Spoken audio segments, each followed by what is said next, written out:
Imagine living your life after 50 and feeling energized and excited about your future. Welcome to the Women in the Middle podcast, the podcast for women who are ready to figure out what they want and create the life they deserve. Here's your host and Master Certified Life Coach, Susie Rosenstein. Hey there, today's episode is all about how to create new traditions in midlife. Let's go. Welcome back to the podcast Women in the Middle with over 1 million downloads and counting. I'm your host, Susie Rosenstein, your Master Certified Coach, midlife transition expert, and I am so glad to be here with you again.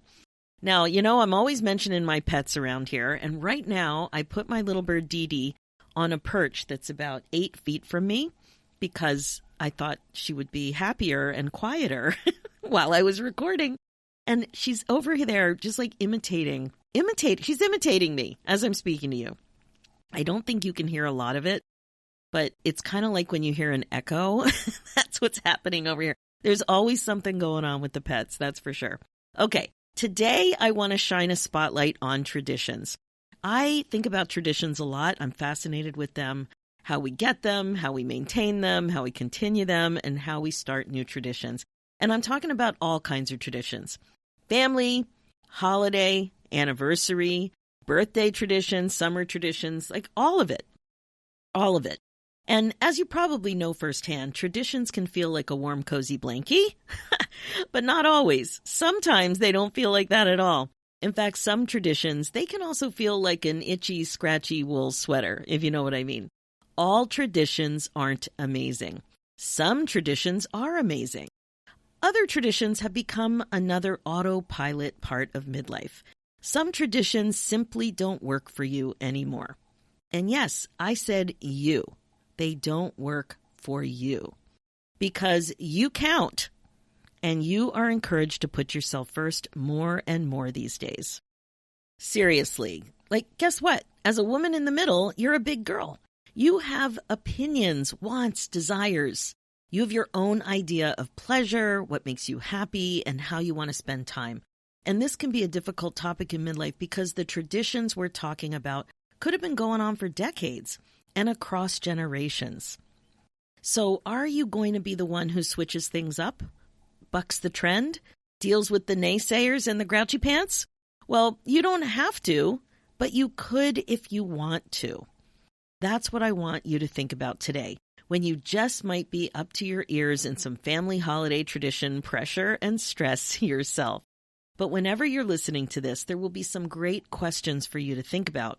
There's just so much room to be creative with traditions, new and old. But as I've noticed coaching midlife gals like you may crave almost what feels like permission to think about A, what you want, and B, what other people in your life may have thoughts and judgments about, if you know what I mean. So that's what we're exploring today, with the ultimate goal being how you can be more intentional so that you're happier, more fulfilled, and more relaxed with the traditions that you create for yourself and your family. But just quick, before we dive into this topic, I have a question for you. Will you be joining us in the next podcast club? I'd like to invite you to my book club experience for the Women in the Middle podcast, and it's called the Podcast Club. It's perfect for you when you're feeling like you're deep into the midlife experience and craving connection with other like-minded women. And guess what? You're not alone. It's all about more midlife connection so you can love your life more after 50. You totally get this when you're hanging with other like-minded women, and we're talking about the podcast. It's low-key, insightful, and fun. Here's what you get. It's a 1-hour podcast club group Zoom call once a month with me and other podcast listeners so that you can share and connect. You also get one Go Deeper podcast workbook that accompanies the episode of the month so you can apply what you learned from the podcast episode. You also get access to call replays so you don't miss anything. There are some prizes and surprises, and you have the ability to cancel anytime. And one more thing, the price is great too. Head over to www.susierosenstein.com and click the podcast tab and you'll see it there. Okay, now let's dive in. Today, I want to coach you on how to be more intentional with your holiday traditions. So we're going to be taking a close look at that. However, please know that everything we're talking about today can easily be applied to other times you have traditions as well, like birthdays, summertime, anniversaries, and the like. So it's all easily applied. And you know me, I always love to start with a definition. So here's the definition of holiday traditions: customs, beliefs, or methods that have been passed down through time and are associated with a particular holiday. Not rocket science, but it's customs, beliefs, or methods that have been passed down through time, and we associate them with a specific holiday. So let's start by thinking about some of the holiday traditions that you might have in your life. What comes up for you? I'll just give you a list that I brainstormed, and you think about how that shows up in your life. The actual meal, a specific dish, baking, cookies, putting up a tree, making a donation, singing a special song, lighting some candles, setting up the table with good china perhaps, watching football, going for a walk, inviting and spending time with special people, making a festive drink, traveling, visiting the cemetery, decorating your table, your house, your mantle, wearing special or fun jewelry, playing a game, doing a volunteer gig together, going for religious services, playing or singing in a concert, going to a concert or a show. Just some quick ideas. So you see what I mean? Lots of people do all kinds of different things for holiday traditions, and these traditions mean different things to different people, and they also mean different things at different times of your life. So as you know, things change as we age. The kids get older. They have their own ideas about their priorities, what they do when they come home, what they want to do with you, who's invited them to do something else that might sound more exciting than what you're doing. Your parents may or may not be with you anymore. You might be missing people that you love. If they are with you, they may not be able to travel. Sometimes families can't be together, and that's always difficult. And the list goes on. Scooby-Dooby-Dooby, right? There's so many things that change as we get into different ages and stages. The other thing is, with this age and stage, sometimes you are a grandparent, and then you might have little kids around, and little kids may change some of the plans and some of the traditions as well. So, it's a different age and stage, and you have to ask yourself, what does this mean for you?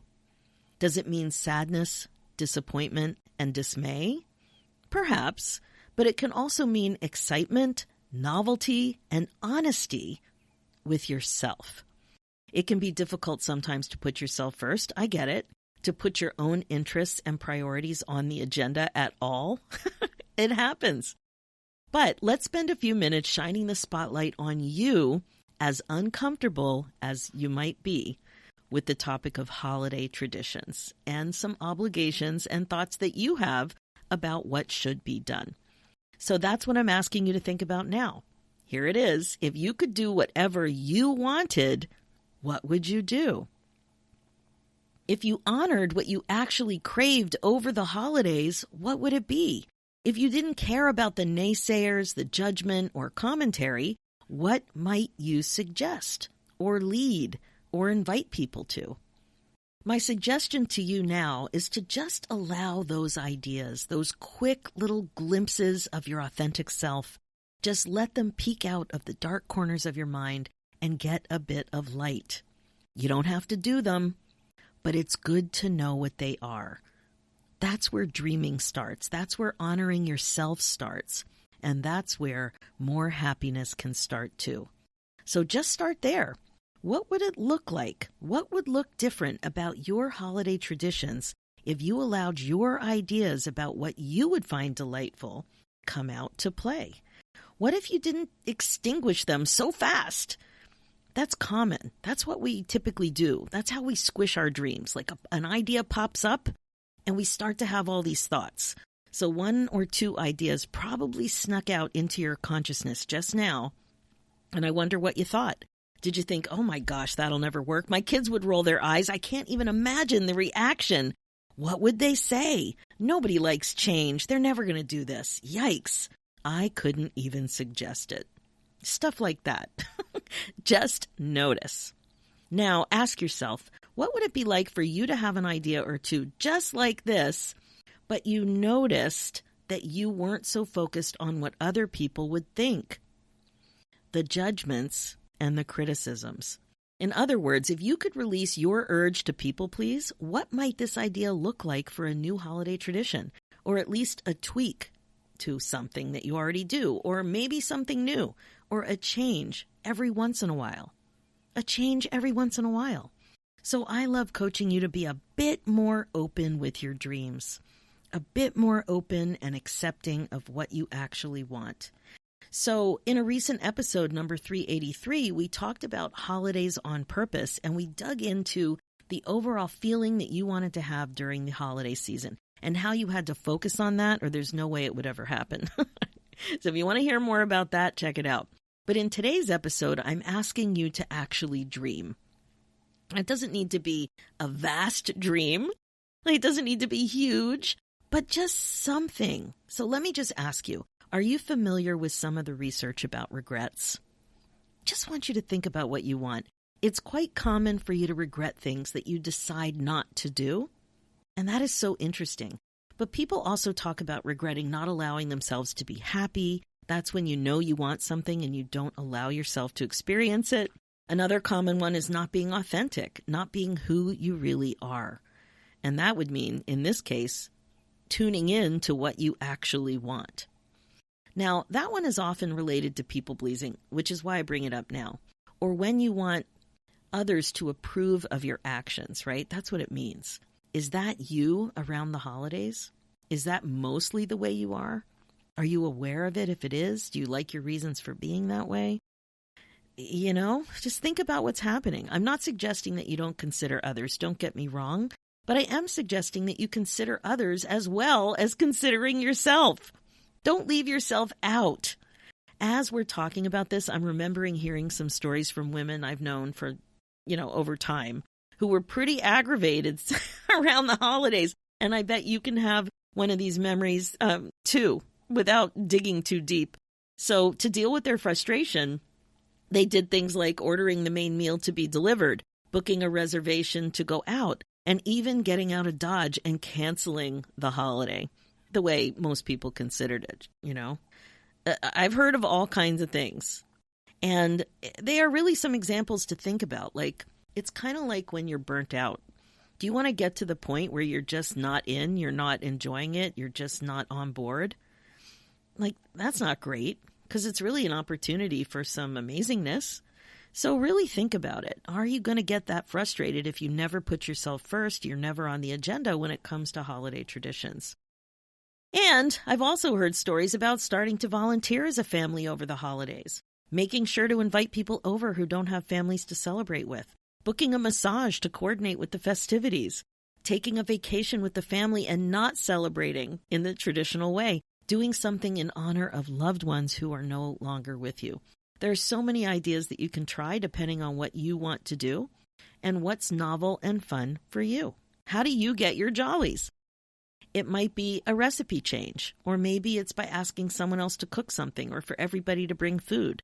It might be going to a movie or bowling together. It might be taking family photos. It might be making sure that you have a break or doing what you need to do to connect with people and have time to talk. Let your mind go there. Maybe you want to have the holidays in your pajamas. I don't know. But prompt yourself with great questions to start thinking about how you can make some changes now or in the future. Does it have to do with shortcuts? Does it have to do with something new, something creative, something loving, something solo, something with different people? Like, not to ditch your family, but to invite different people, to celebrate with you. Just anything. Or maybe you go someplace else to celebrate. I know it can seem hard to do. But as a woman in the middle who's working on being more intentional about her life, ask yourself what you want to be included as your new holiday traditions, and would you regret not changing something up if it's not working for you anymore? And the thing is, once you open yourself up to it, your brain can work on it. So opening yourself up and giving yourself awareness of what it is that would be ideal, what you would actually want, what you would like to try, that kind of becomes the foundation. That's the what. That's what you want. And then you can work on the how. How you're going to do it, you could do it like you could get to that point in so many different ways, but that could be fun to figure out because there are lots of ways to solve for it, lots of ways to move you in that direction, to move you toward that change.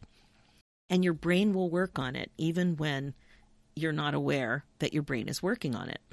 So I'll give you an example of something I made happen for my birthday one year. You can apply this to what we're talking about today. I just think it's a really good example. It was about 5 years ago or so, and I have a summer birthday. So me and my kids, we were sitting outside at a picnic table. So I've got 20-something guys, 3 of them, and not 20 guys as kids. I've got 3 guys in their 20s. And they asked me what I wanted for my birthday. An idea popped into my mind. It was a curious one because it was related to alcohol, and I don't really drink except for a very occasional glass of wine. But there it was. There was this idea. So even though it didn't make sense at first, I said it out loud. It actually popped into my head like I had a vision, like I had this image. And I said it out loud. I want a signature drink. Isn't that funny? I want a signature drink, like a summer signature drink. And they were floored. They didn't expect me to come up with an alcohol-related idea. That's for sure. And I was too. But right after I said it, I could kind of see that it was a fun idea. And I loved that it was creative and that the 3 of them would work on it together. They asked me questions about the type of drink I like. And so I said fruity. And then I imagined it to be blended. And I love the idea of a maraschino cherry and a fancy glass and an umbrella. And they got to work. And, you know, even as I'm thinking about it right now, I'm still very surprised that this popped out of my mouth. But I think I know why. I kind of think it was because in the summer, I don't have a solid tradition. I don't. Like I have a birthday, but I don't have a solid tradition. And in the summer, everybody else seems to have a solid tradition. You know, there's all kinds of cottaging going on. And they love all the outside stuff. And they like all the outside stuff, meaning everything from the campfires to, you know, skills on the water to having tons of friends around. And I just kind of feel like I'm not a big part of that because a lot of the things I like to do, they don't like to do. Even some of the things I like to do, my husband doesn't like to do with me. Like I love exploring little towns. And I love exploring little shops. And I like going to art festivals. And I like talking to vendors and artists and finding podcast guests. I definitely find podcast guests at craft fairs. I'm sure you've enjoyed several of them by listening. You know, they don't really like doing that kind of stuff. So I think that's one of the reasons it came up. And it was a creative idea. So anyway, like I was saying, they got to work.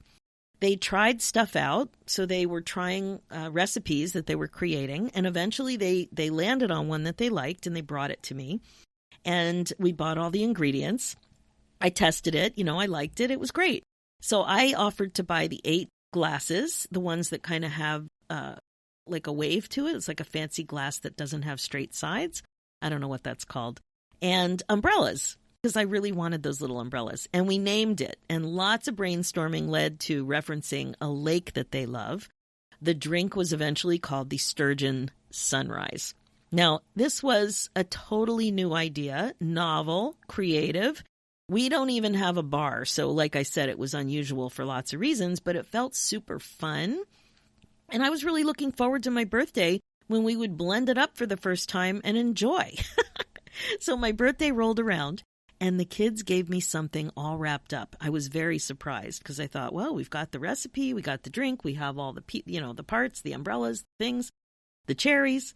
And I was so surprised. I really didn't expect it. So I tore the paper off and was absolutely shocked. They had a graphic designer create an illustrated recipe, like a beautifully illustrated recipe for the specialty drink, and they framed it and they gave it to me as part of my birthday gift. I couldn't believe it. Like they took it to the next level. They raised it. They amplified it. It was so sweet and unexpected. Now, I didn't know how it was going to go. It was a new tradition. I want to have that drink every summer, at least once. And of course, you can easily make a non-alcoholic version of it. The usual birthday festivities usually include a dinner out on a patio somewhere overlooking the water, and like I said, in some cute little town that we can walk around in. That's my favorite. But I took a risk. I trusted my thoughts about what I wanted. I didn't even understand why I wanted it until over the years I started to think about it a little more. And I shared it with my kids, fully expecting them to roll their eyes. It took some effort on their behalf, and I was delighted. And voila! A new tradition was born. So that's what I have for you today. I want you to think about what kind of a new tradition would light you up. You can be intentional about your holiday traditions the same way you're intentional about all kinds of things. So ask yourself, if you could create a family tradition on your terms, whatever you wanted, what would you do? If you honored what you actually craved over the holidays, what would it be? And if you didn't care about the naysayers, the judgment, or commentary, what might you suggest? What would you want? What would you invite people to participate with you to do? Or what would you lead? Or what would you do on your own? So, my friend, sit with those ideas about what's possible. And you never know what you might do next. You never know. But we do know that it all starts with your thinking, one thought at a time. Okay, that's it for this episode. And as you know, this podcast is all about how to love your life again after 50. It's all about coaching you to be more intentional and to incorporate mindfulness into your life as a regular practice. This is how you put yourself on your agenda, and that's really what we talked about on today's episode. My focus as your midlife coach is to help you get unstuck, clear, and focused on your current values and priorities so you don't have regrets. I can help you create the confidence, courage, and meaning you're looking for. If you're ready to take a step, you're invited to book your momentum call at www.talktosusie.com, and we will chat. One more thing, you're also invited to purchase my new masterclass, Get Unstuck, Midlife Clarity Fast and Easy, where you can get clear about your next chapter priorities without spin, confusion, and overwhelm in less than an hour.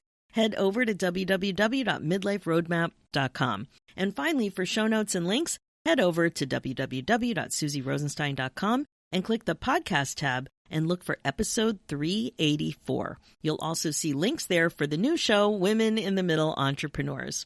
That's it for today. Thanks so much for listening. It's time for you to put yourself first, one thought at a time. I'm Susie Rosenstein, and I will talk to you next week.